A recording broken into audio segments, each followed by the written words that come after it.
Hi, and welcome to Mission 919, my YouTube channel devoted to information, news, narratives of African achievement, prosperity, and well-being. Today we're going to talk about something a little bit different.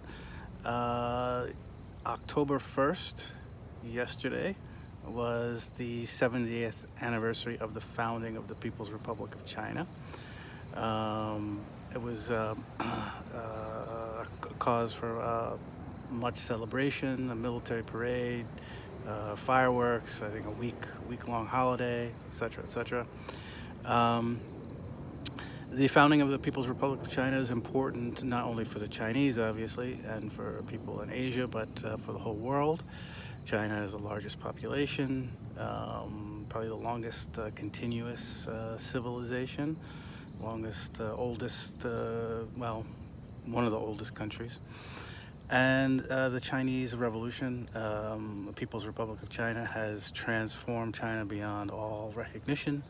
From 1839 until the founding in 1949, China was invaded, partitioned, exploited,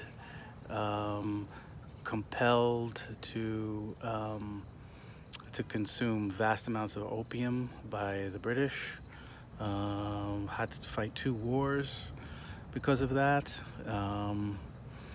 suffered tremendous poverty that's in some ways unimaginable, with regular famines.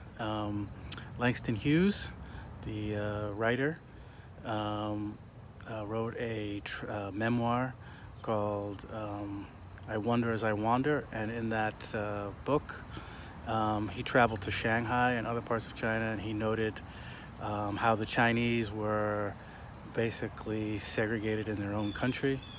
There was incredible poverty, people openly selling their children in the streets, prostitution at incredible levels, thousands of dead bodies appearing on the streets of Shanghai every year. I mean, really, poverty, misery, degradation on an incredible scale.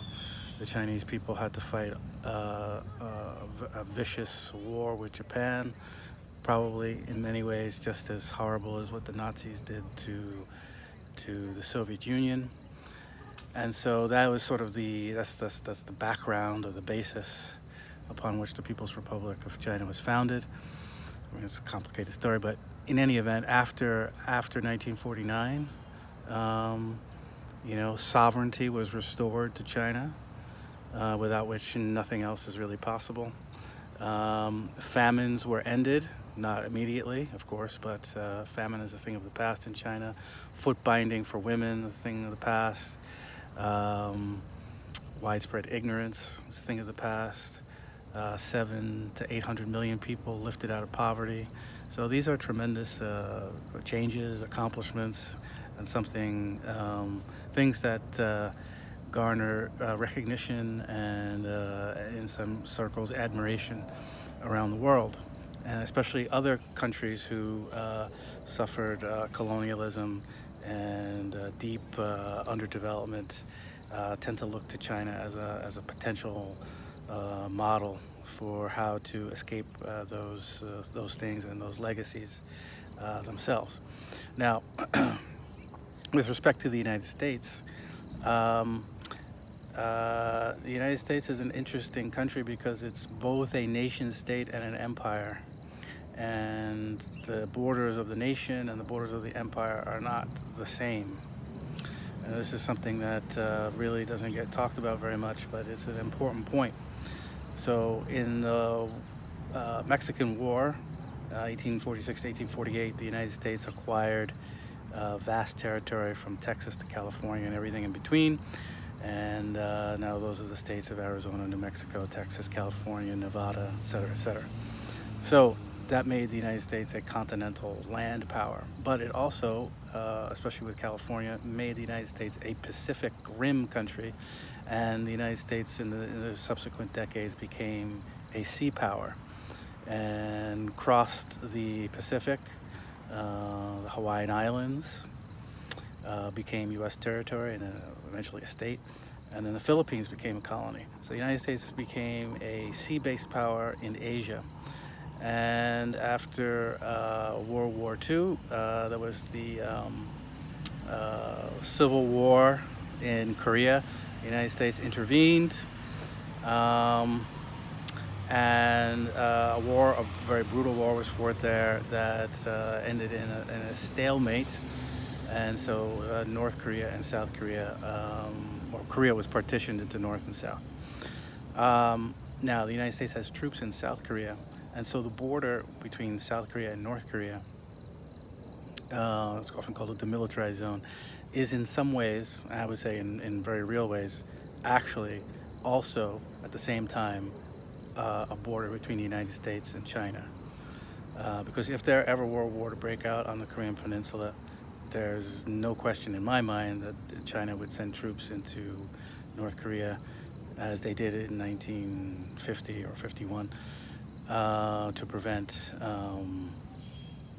U.S. troops getting anywhere near their border. And then also with Taiwan, complicated story, but Taiwan is essentially a protectorate or client of the United States, and so China is determined that Taiwan will be reunited with the mainland, and so that in essence is also a border. So in any event, China and the U.S. not only are rivals economically, politically, and so forth, but the actual borders of the two entities rub up against each other. And so this makes the situation quite intense and volatile.